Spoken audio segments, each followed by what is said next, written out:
The British government has released its annual arms export report. The report shows that the UK government sold at least £12 billion worth of military equipment to foreign nations, the vast majority of whom are named on the government's own list of countries of concern, which the Foreign Office allege are major violators of human rights. The report shows that the overwhelming majority were made to one of the biggest human rights violators, Israel. It shows a staggering £8 billion of sales made to Israel, which is currently killing Palestinians in Gaza. It's incredible that the British government is giving licences to supply the armed forces in Israel with equipment made in Britain, given the fact that they're involved in a massacre of innocents in Gaza. Israel is one of our key allies. It's the main ally in the Middle East, which just shows the complicity of our government in the terrible events that are taking place in Gaza.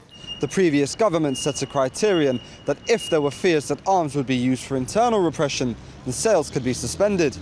Current Business Secretary Vince Cable quietly dropped this restriction, allowing the UK to sell arms to countries like Saudi Arabia and Bahrain, who feature in the report as large buyers of British weapons.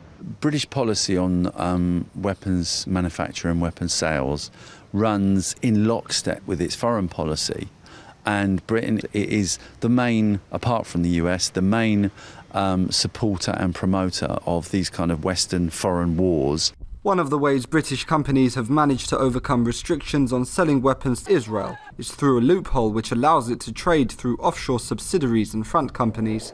With countries like Saudi Arabia identified by the UK government as areas for potential growth in arms sales, the British business of selling death and destruction looks set to make the most of these legal ambiguities in order to continue for some time to come. Issa Ali, Press TV, London.